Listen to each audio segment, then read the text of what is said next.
Let me start by explaining why I was at Walmart that day.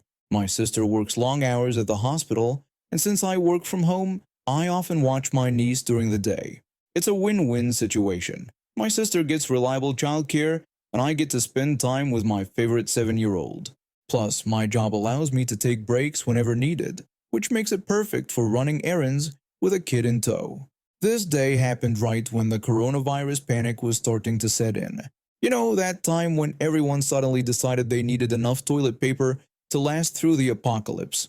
My sister had mentioned we were running low at her house, so I figured I'd grab some while doing our usual grocery run. We'd already been to 3 stores that morning with no luck. My niece and I walked through Walmart, and I noticed how empty the shelves were getting. It was like watching one of those end-of-the-world movies where everything's picked clean. The few customers we passed looked anxious, their carts filled with whatever they could find. We turned down the paper goods aisle, and there it was, one lonely package of toilet paper sitting on an otherwise empty shelf. I grabbed it, feeling pretty lucky. That's when I felt someone basically stab my shoulder with their finger. I turned around to find this red-faced man glaring at me. His kid, probably around 10, stood next to him with the same entitled expression. Both were wearing expensive workout clothes that looked like they'd never seen a gym. The man demanded to know where I thought I was going with the toilet paper. When I simply replied that I was taking it home, he got even angrier. He started ordering me to restock the shelves, insisting that he needed more toilet paper. When I expressed my confusion, he went on a rant about how stupid the one package per customer rule was, and how his son supposedly needed it. His face was getting redder by the second, and I could smell coffee on his breath as he leaned closer. At this point, my niece was clutching my shirt so hard her knuckles were white. I could feel her trembling. No kid likes hearing adults yell. I handed her the toilet paper package so I could face this guy properly. She held on to it like it was her favorite teddy bear. Finally realizing what was happening, I tried to explain that I didn't work there and asked him to please find an actual employee, pointing out that he was scaring my niece. He refused to listen, insisting that I was an employee on break and that as a customer, he had first pick of the toilet paper. He kept gesturing at my casual clothes as if they were proof I worked there. Before I could respond, his kid suddenly darted forward and snatched the package right out of my niece's hands, running back to his dad like he'd just scored a touchdown. The force of it made my niece stumble backward. I was about to lose it when a Walmart employee appeared, looking completely done with everything. She had that weary look of someone who'd been dealing with similar situations all day. The employee called out the man, revealing that this was his third time that week trying to take more than one package of toilet paper. I stood there confused until I noticed a second employee wheeling over a cart, and my jaw dropped. This guy had somehow hoarded an entire cart full of toilet paper packages somewhere in the store, probably hiding them behind other items or in different departments. The first employee told him they wouldn't check out that much toilet paper and that he needed to leave. The second employee started restocking the shelves, while the first one escorted the man and his kid out. They were trying to buy 10 packages. In the middle of a shortage, the employee who helped us grabbed one of the packages and handed it back to us, apologizing for the whole situation. To help my niece get over the scary encounter, I bought her an ice cream from the McDonald's inside Walmart. When we sat there eating our ice cream, we watched the man arguing with a manager in the parking lot, gesturing wildly while his kid mimicked his actions. His sunglasses fell off at one point, and he nearly stepped on them in his rage. Eventually, they got in their shiny SUV and peeled out of the parking lot empty-handed. When we were leaving, I overheard one employee telling another that they'd put this guy on some kind of watch list. Apparently, he'd been trying to buy out their toilet paper stock every few days, probably to resell it at inflated prices online. The store had finally had enough of his hoarding schemes. I later found out from another regular customer that he'd been banned from 3 other stores in the area for the same behavior. I'm a 16-year-old boy who's always had a special connection with toys. While most kids my age have moved on to video games and social media, I still find joy in collecting them. It's not just about the toys themselves, it's about the memories they hold. and the happiness they bring. My little brother shares this passion with me, and seeing his face light up when he gets a new toy reminds me of myself at his age. When my little brother's birthday was approaching, I knew exactly what I wanted to get him. He had been obsessing over this limited edition toy for weeks, showing me commercials and magazine clippings whenever he could. The way his eyes sparkled when he talked about it made me determined to get it for him, no matter what. So, I woke up early one morning and headed to the local toy store, the excitement building in my chest as I walked through the doors, knowing I was on a mission to make my brother's birthday special. The store was bustling with activity, but I stayed focused on my goal. After searching through several aisles, I asked a sales associate about the limited edition toy. They apologetically told me that they were sold out. I was about to leave disappointed when I spotted it, the last one sitting on a shelf in the corner. The employee must have missed it. I quickly grabbed it, feeling accomplished and relieved. That's when everything went wrong. A woman, let's call her Karen, stormed over to me. She didn't even bother with pleasantries, just demanded that I give her the toy. I tried to explain that I had just picked it up and was planning to buy it, but she wouldn't listen. She just kept insisting that I hand it over. Before I could process what was happening, she pulled out a pocket knife and pressed it against my side, keeping it hidden from other shoppers. In a chilling whisper, she threatened me and demanded the toy again. My hands were shaking as I held onto it, but feeling the cold metal against my side, I knew she wasn't joking. To make matters worse, she then demanded that I not only give her the toy but also pay for it. I nodded slowly, too scared to argue. We walked to the cashier together, her knife still pressed against me. When I pulled out my wallet with trembling hands, the security manager approached us. He asked if everything was all right, clearly noticing something was off. Karen kept the knife hidden but pressed it harder against my side. When the security manager insisted she step away from me, she tried to brush him off, telling him to mind his own business and claiming we were just making a purchase. The security manager didn't buy it. He moved closer, and that's when Karen lost it. She pulled the knife away from my side and lunged at him, but he was ready. In one swift move, he grabbed her arm and twisted it behind her back, making her drop the knife.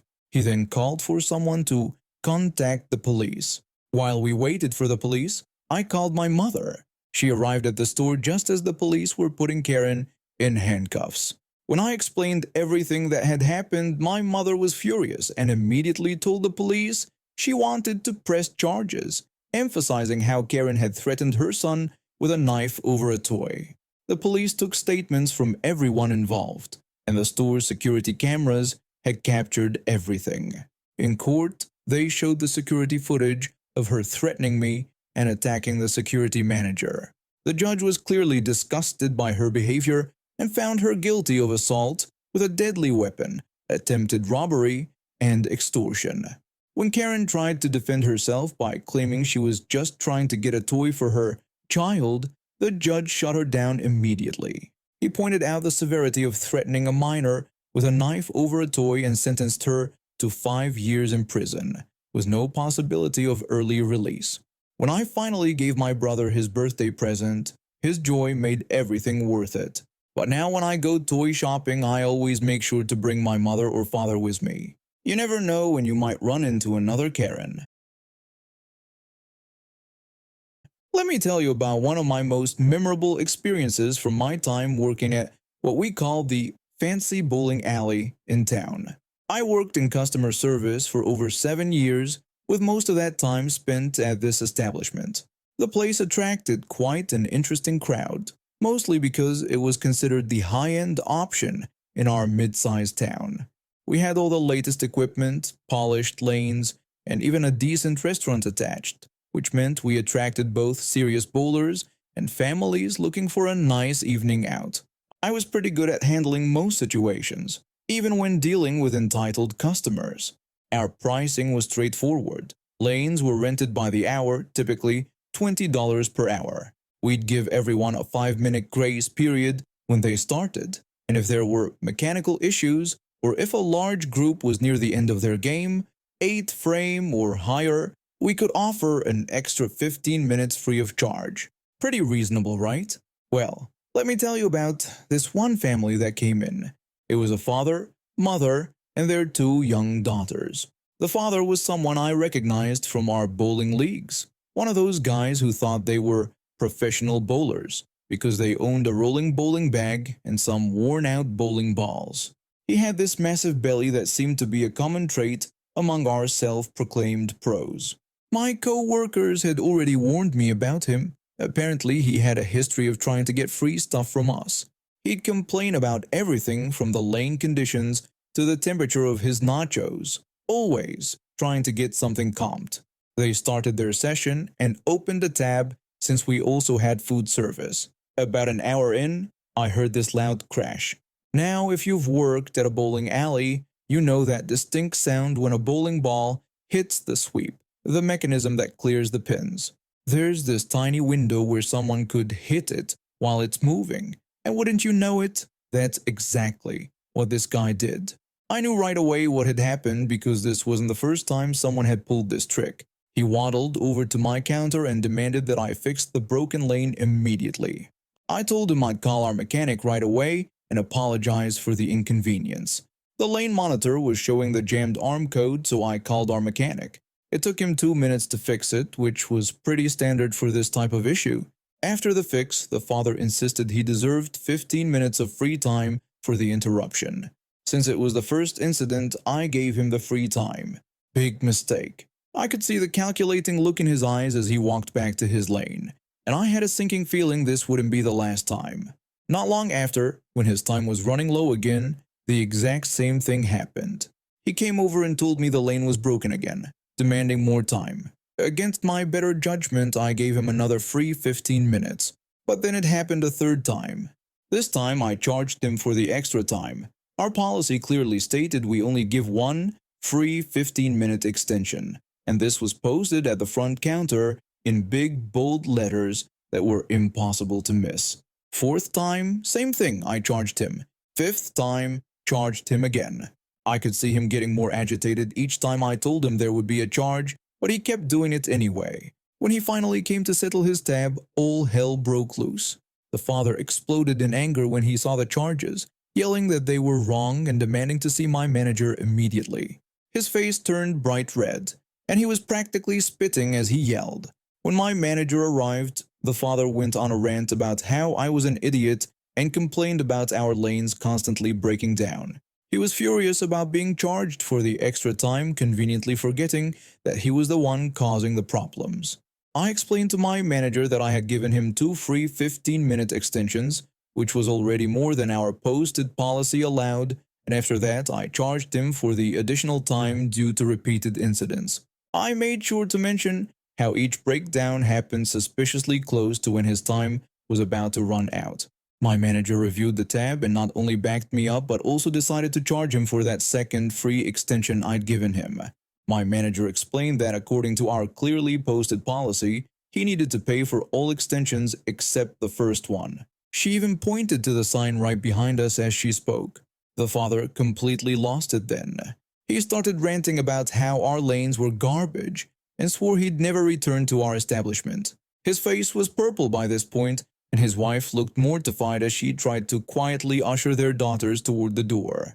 He stormed out after paying, cursing the whole way, and making sure everyone in the building could hear his opinions about our establishment and staff. He showed up for league night 3 days later, acting like nothing had happened. He even had the nerve to try to joke with me about lane conditions. He knew exactly what he'd been doing. He was just mad that he finally got caught trying to scam us for free time. After that, though, he never tried the broken lane trick again. I've been working at a makeup counter inside a large department store for about 3 years now. It's a pretty sweet gig. We rent our space from the department store but operate independently. Think of it like those Starbucks inside Target, you know? We have our own inventory, prices, and systems separate from the main store. This detail becomes important later. So the other day, I'm organizing our display when these 2 older women with thick European accents approach my counter. The first one, who I'll call Karen, is wearing this massive diamond ring that immediately catches my eye. It's honestly hard to miss. Her friend is trailing behind her like a shadow.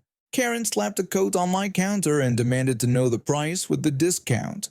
I apologized and explained that I couldn't check that for her since we're a separate store within the department store, so I don't have access to their discount information. Karen asked me what I meant by not being able to check, questioning if I actually worked there. I confirmed that I did work there, but explained we're like a store within a store. I pointed to the main service desk, which was less than 20 feet away, telling her they could help with exact discount information. Her friend scoffed at my explanation, clearly unimpressed. Karen's voice started rising as she asked if I was stupid and insisted I just check the price. I tried explaining again that I physically couldn't check their discounts because our system is completely separate from the department store system. Karen, now practically shouting, accused me of being lazy and not wanting to do my job. I attempted to express understanding of her frustration while reiterating that I literally couldn't access their discount information, again suggesting the nearby service desk could help immediately. This back and forth continued for what felt like an eternity but was probably about 10 minutes. I tried explaining it every way I could think of, using analogies, speaking slower, even drawing a little diagram on a piece of paper, but they were having none of it. Finally, Karen completely lost it. She wound up like a baseball pitcher and yelled at me to hold the coat. And I kid you not, she straight up threw the coat at my stomach. It was a heavy winter coat too, so it actually hurt.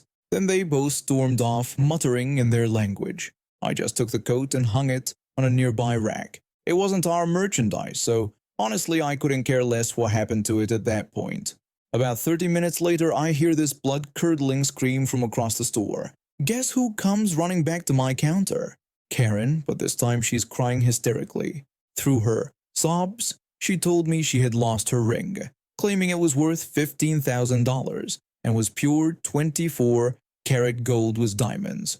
I expressed my sympathy but told her I hadn't seen any ring. Karen immediately pointed at me and blamed me for the loss, saying if I had just checked the price, she wouldn't have lost her ring. Her friend jumped in, agreeing that I had made Karen upset and insisted that I should help them look. I looked around my counter area, but I knew it was pointless. They had been wandering all over the store for the past half hour. I suggested they might want to check with store security, but they weren't really listening anymore. What happened next was almost comical. These two women spent the next 5 hours running around the store like headless chickens, looking under every rack, checking every corner, and harassing every employee they could find. They even got down on their hands and knees with their phone flashlights, crawling around the floors. They never found the ring. I checked with our general manager yesterday. It's been almost a week now, and nope, still no sign of the ring. I thought maybe if she hadn't been so nasty about a simple price check, if she hadn't thrown merchandise at me, and if she had just walked those 20 feet to the service desk, she'd still have her precious ring.